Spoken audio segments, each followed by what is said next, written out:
The Commanders' Week 1 win over the Giants showed that our game plan was sound in principle, even if the execution was a little bit sloppy. That and more right now on Locked On Commanders.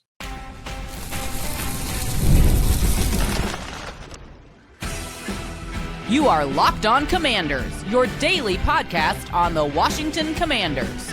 Part of the Locked On Podcast Network, your team every day.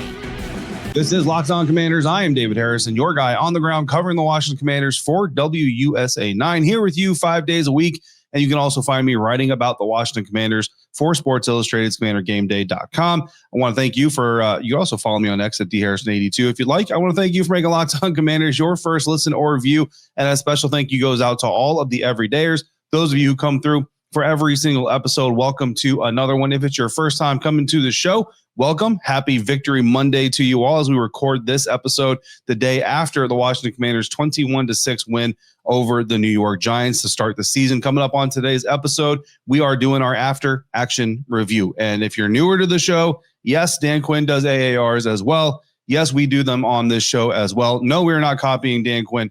This is something that everydayers from long before can tell you we've been doing since the Ron Rivera era. Not that it matters when it started, but just to be clear on all of that. So we're doing our AAR. AAR works like this. What was supposed to happen? What happened? 3 things to sustain to keep moving forward, and 3 areas to improve moving forward. All of that coming up on today's episode of Locked On Commanders, a proud part of the Locked On Podcast Network, your team every day. And we're doing that thanks to FanDuel. Right now, new customers, you can bet just $5. And if that bet wins, you'll get $300 in bonus bets to use anywhere else across the FanDuel app. So we're going to do this offense, and then we're going to do this defense. We're going to talk about our game plan that we laid out ahead of the game, and we're going to talk about the reality, what the Washington Commanders actually did, how it fit with our vision, where it didn't fit with our vision, and ultimately what led to a Week 1 win, which is the most important part of this, right? So the Commanders offense won because its physicality and its unscripted playmaking were enough to overcome a frankly sloppy and sometimes undisciplined performance, specifically in the passing game. And again, not using any words that they haven't used themselves. Jaden Daniels calling the performance sloppy. Dan Quinn certainly not happy with some of the discipline falters and all that stuff. So we're going to break these down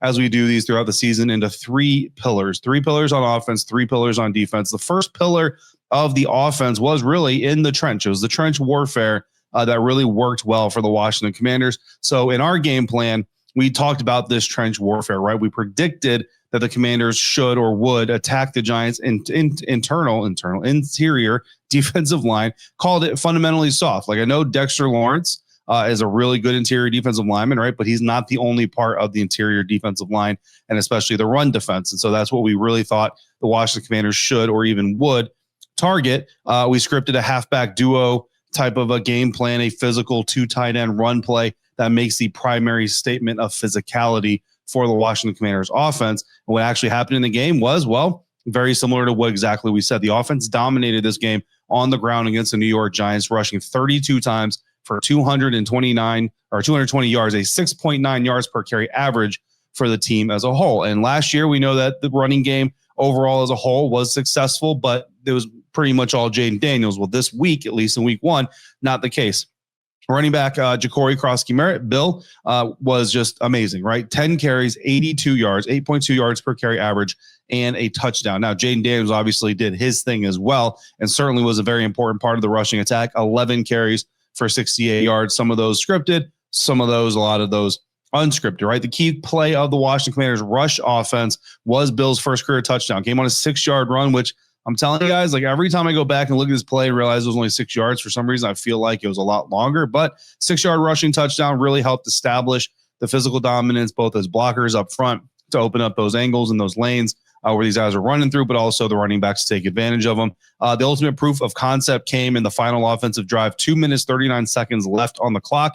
The offense ran the ball 8 consecutive times, including a 42-yard game-sealing run by the rookie running back. So just an impressive display of run strength for this team that, as we know, struggled to maintain their rushing attack straight down the stretch last year. Head coach Dan Quinn confirmed that we met this objective by saying, quote, "I do love the way that the team finished the game, having the ball, kneeling it. That was a big moment to say, okay, That's the physicality I'm looking for, end quote. So pillar number one, rushing attack, attacking the interior defensive line specifically, absolutely happened. Absolutely a resounding success. Pillar number two, attacking the zone in the passing game. Our plan for attacking the New York Giants zone defense was a drive concept, right? It uses layers across the field, create some crossing routes, high-low reads for quarterback Jaden Daniels, puts the linebackers in conflict, and allows some opportunities. For our shot play, what we wanted to see was a play-action seam to a guy like tight end Zach Ertz to take advantage of those Giants linebackers that we identified as liabilities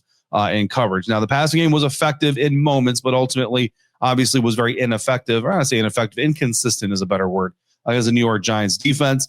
Jaden completed 19 of his 30 passes, 233 yards and a touchdown, but admitted, quote, we were sloppy, but it's always better to come out with a win than a loss. So we'll learn from that, end quote. I think that's a great point of view.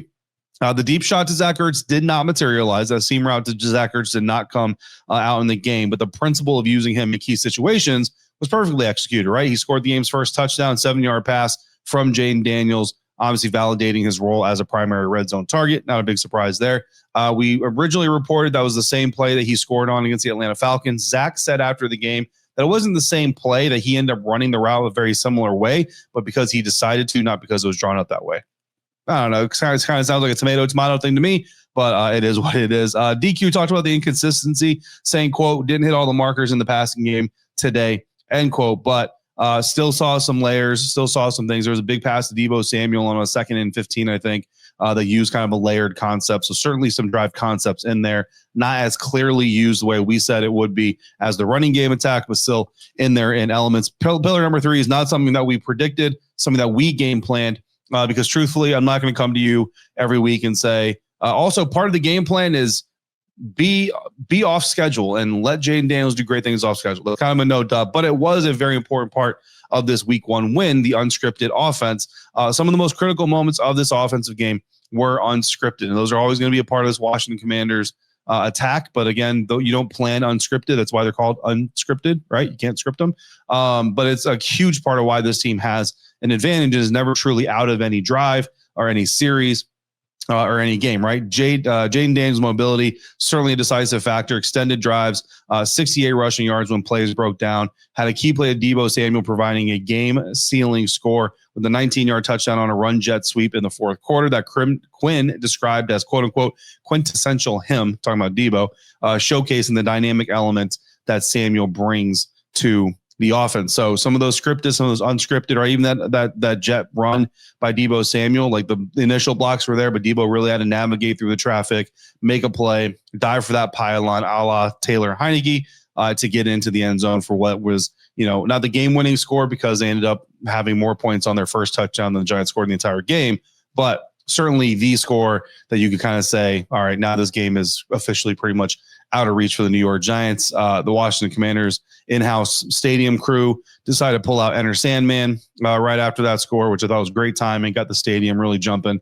Very excited for everybody involved. So the offense did just enough to win, but the story of the game was the defense that completely suffocated the Giants when it mattered most. We'll dive into that next on today's episode of Locked On Commanders, part of the Locked On Podcast Network, your team every day. Today's episode of Locked On Commanders brought to you in part by SupplyHouse. When the opening whistle blows on a new repair, get your crew moving forward with SupplyHouse. Order today and see parts on your doorstep tomorrow. Over 280,000 plumbing, HVAC, and electrical items from the most trusted brands in the business are available. Their real-time inventory and honest lead times keeps you from punting projects, while their industry-leading customer service always has your blind side covered. The offense for the Commanders was sloppy on Sunday. On a job site, you can't afford that kind of sloppiness. That's why the next day delivery from SupplyHouse is such a game changer. You get the right parts right when you need them. Their part finder tool and 3D schematics really help you execute your game plan perfectly. With the Trade Master program, you can get priority shipping and a dedicated support line to make sure every job is a clean win. So join the free Trade Master program today and score serious perks like priority shipping, lower prices, and a dedicated support line. Visit supplyhouse.com to sign up for these free and use promo code SHNFL5 for 5% off your first order. That's supplyhouse.com. Real people, real service. Today's episode of Locked On Commanders is also brought to you by Gametime. NFL season is back, and honestly, there's nothing better than being in the stadium surrounded by fans cheering on your team.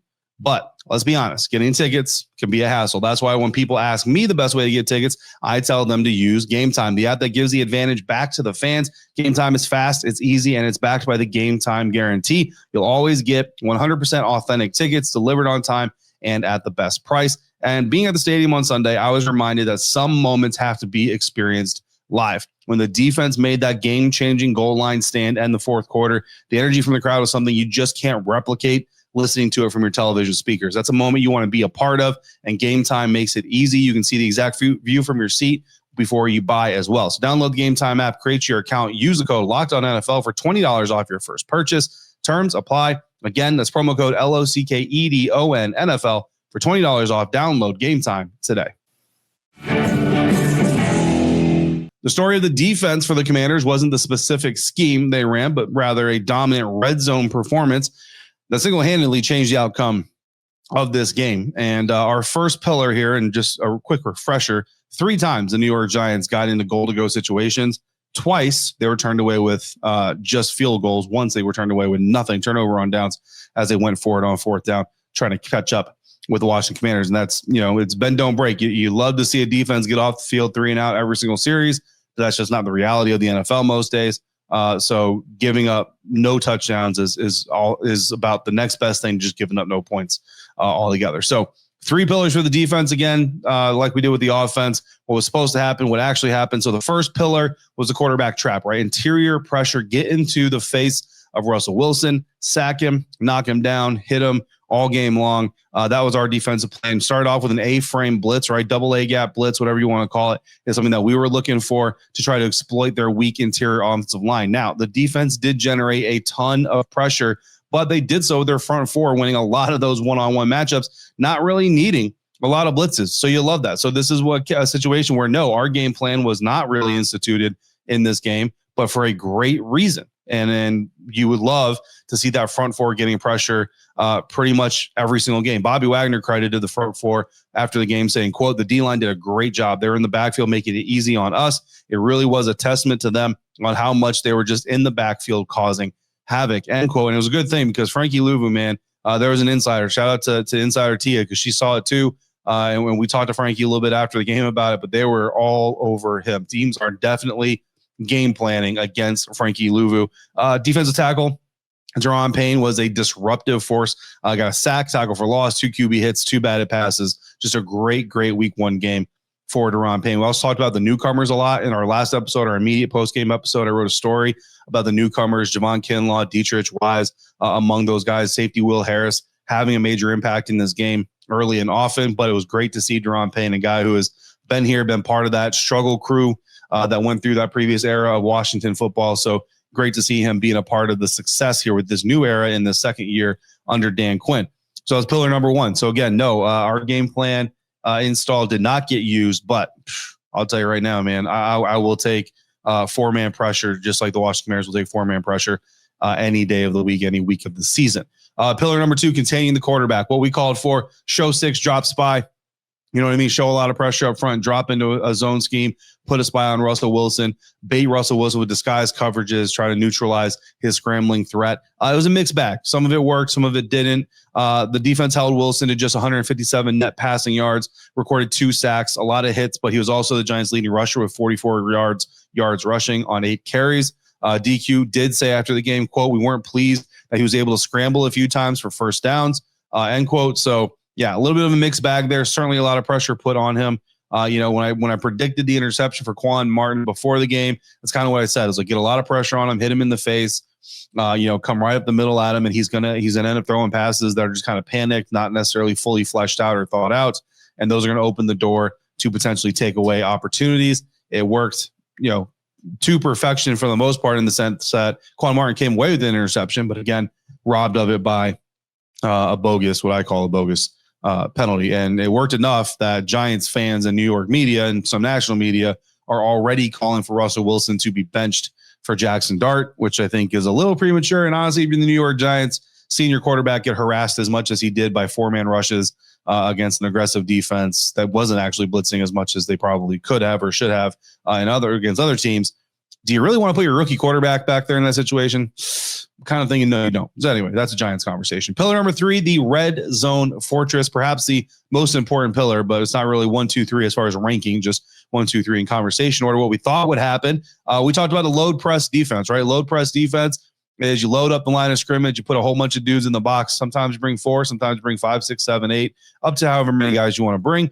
Again, the Washington Commanders, most of the time, they only brought the 4, but you also put those cornerbacks, you put those DBs in press coverage. You disrupt the releases off the line of scrimmage. You disrupt the timing between Russell Wilson and his receivers, and you give your rush a time or some more time, I should say, to get home. And this was the single most dominant aspect of this game, especially in the red zone. It was executed to perfection. We saw it throughout the game. Again, I try to describe to you. I can't show you game film, so I try to describe to you best I can before the game how to spot it on television or in the stadium. If you're watching it and if you were looking out for it, which there's no requirement you do. I know fans who just like, dude, I just want to enjoy the game and just be a fan and cheer when I cheer and whatever. I don't need to analyze. Perfect. If you love analyzing, perfect as well. So I just give you the tools to watch the game the best way you want to. No expectations here. But if you did look for it, you saw it a lot and you saw it working, man. I mean, 0 touchdowns on multiple red zone trips, 13 total plays ran inside the 10-yard line by the New York Giants, and they only came away with 6 points. That is an incredibly impressive defensive performance by the Washington Commanders defense. Yes, granted, against an offense that is not expected to be one of the top tier in the league. I get it, but we're just talking about this game in a nutshell. Can't apologize for the opponents that you play. You dominate the opponent you play every week, you're going to win a lot of games. DQ praised the effort in his opening statement on Monday at the next day afternoon press conference, saying, quote, what I really appreciate was kind of the attack tone and the nature of the defense, especially down in the low red zone. I know it's just a first glimpse, but I'm excited to see them grow, end quote. So low red zone, high red zone. If you're not familiar, every coach is a little bit different. A lot of coaches, low red zone is 10 yards in. High red zone, honestly, for a lot of coaches, actually 35 yards in, sometimes 20 yards in. I know generally speaking, the red zone in totality is inside the 20-yard line, so 19 yards in. But, every coach is just a little bit different. I remember asking Eric Bieniemy where the red zone started, and he said at your own 0-yard line. So everything was the red zone for Eric Bieniemy. Key play here to reference this, defense final stand, turnover on downs at the 3-yard line after the Giants had first and goal, held the offense 4 straight plays, ending the threat, essentially the game for the most part. So the physical dominance is real and it's sustainable for the defense, but it's not going to be enough to beat the better teams like the Green Bay Packers, a playoff team last year, if the unacceptable lack of discipline continues. That's next on today's episode of Locked On Commanders, part of the Locked On Podcast Network, your team every day. Today's episode of Locked On Commanders brought to you in part by FanDuel. The NFL season is here. It has arrived, and FanDuel is making sure you're ready for kickoff with a can't-miss offer. Right now, new customers, you bet just $5, and if your bet wins, you'll get $300 in bonus bets to use anywhere on the app. I love using FanDuel because it makes every part of the game just a little more exciting. On Sunday, the story was the defense. Fortunately for me, I started the Washington Commanders defense in my money league, my fantasy league, and after watching a guy like Daron Payne completely take over with sacks, batted passes, pressures, tackles for loss, you can jump on FanDuel. You can check out his player props for the next game if you want to check that out, or you can build a same-game parlay every day. As you've been here for a while, I love my same-game parlays around or you can do that to try to get yourself a big day from the defense or from the offense, however you want to look at it. It's quick, it's easy, and it adds a whole new level of energy to watching a physical defensive battle like the one we just saw. So if you're ready to play, download the FanDuel app now by visiting FanDuel.com to get started. That's FanDuel.com to place your first $5 bets. The Commanders established a clear, sustainable identity built on physicality, but is nearly undermined by an alarming lack of discipline and situational awareness. And this isn't the first time this season we've seen penalties become a problem, but a lot of the times what we've told you here on this program is, a lot of those guys are backups. A lot of those guys aren't going to see the field in the regular season. Well, 12 penalties. And all by guys who were starters are going to see the field plenty. So, yeah, a little bit of something to be concerned about. We're going to start there. 3 things we're not going to start there. We're going to start with three things to sustain, three things that we want to see this team carry forward into Thursday night against Green Bay Packers, dominating the line of scrimmage, right? The identity planned in the trench warfare portion of our game plan was fully realized. Again, 220 yards rushing, held the defense to just 74, or held the Giants rather to just 74. The defense was incredibly stout against the interior run, allowed only 1.1 yards per carry on runs up the middle specifically. That physical identity, that is the identity of the Washington Commanders. So you want to see that moving forward. Championship level red zone defense. The defense kept the Giants out of the end zone completely. The Green Bay Packers are an offense they're going to be able to move the ball. Like at the end of the day, they're going to be able to move the ball, holding them in the red zone, not allowing them to find the end zone is going to be absolutely key. And then finally, dynamic playmaking from newcomers. Again, we highlighted some of the newcomers on the episode yesterday. I wrote an article about the newcomers really showing up and showing out for WUSA9.com. And yeah, Deebo Samuel, a matchup nightmare like we predicted. I've been telling everybody that I could. If you had Deebo Samuel on your roster, or on your fantasy roster, put him in the starting lineup. 96 scrimmage yards and a touchdown. If you did it, you're happy that you did. Bill, true difference maker, led the team in rushing, 42-yard run to help seal the victory and a touchdown. Jaden Daniels said of both of those guys, quote, they showed up, they made plays on plays that needed to be made, end quote. Couldn't put it any better myself, Mr. Daniels. Three things to improve: discipline, penalties. 12 penalties for 89 yards, guys. That is a whole football field, nearly systemic issue that negates positive plays, Dan Quinn said. He also said, quote, to have to be lapped in penalties 2-1, not what we're looking for, man, end quote. I agree with you, coach. Situational football, end of half execution. Look, it's a one-off, right? Really see this team usually very strong at the end of half, very strong at the end of game. But the end of that first half was a, quote, complete failure in execution and situational awareness, end quote, after driving to the Giants' 4-yard line, that intentional grounding call there at the end of the game. DQ took full responsibility, said, quote, we just missed it, man, and that falls on me, end quote. And I appreciate him doing that, but the players also know, and Jaden also knows that falls on them and him specifically as well. That's 3 more points that you're going to want against some of these other opponents, right? Generating takeaways. The defense was great. What it didn't do is produce a single turnover. Produce some opportunities, right? Quan had the interception, got called back by the penalty, which we just talked about.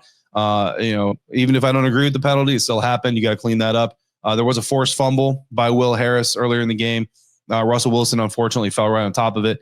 So they're creating some opportunities, but now they got to capitalize. Dan Quinn said, we did not create any, so that's a big deal for us, quote unquote. So yeah, want to see those turnovers, especially against the Green Bay Packers, man. Lambeau is going to be jumping on Thursday night. You got to get him quiet, and the best way to do that is to take the ball away. That is going to do it for our after-action review of the Washington Commanders' Week 1 win over the New York Giants. We're going to be doing this all season long. Next time on Locked On Commanders, we have got a short week. Typically, it would be a mailbag episode. However, because we got Packers on Thursday night, it is going to be our first look at our opponent, followed by Crossover Thursday, followed by a game episode. So insiders, don't worry, we will get back to the mailbags as soon as possible. In the meantime, if you've got questions you want to submit to future mailbags, comments, show topics, or if you want to be in the loop as far as getting text messages straight from me during pressers, practices, and everything in between, go to joinsubtext.com/LockedOnCommanders for your second listen. Check out Locked On NFL. Locked On NFL is covering the national narratives of the National Football League. I am on every Wednesday afternoon with Tony Wiggins in the barbershop. So make sure you're checking out Locked On NFL on YouTube or wherever you're getting this podcast. To the everydayers, I see you and I appreciate you every day, but I especially thank you for coming back through today. Until next time, stay safe, be kind to one another. We'll talk again real soon right here on Locked On Commanders, part of the Locked On Podcast Network, your team every day.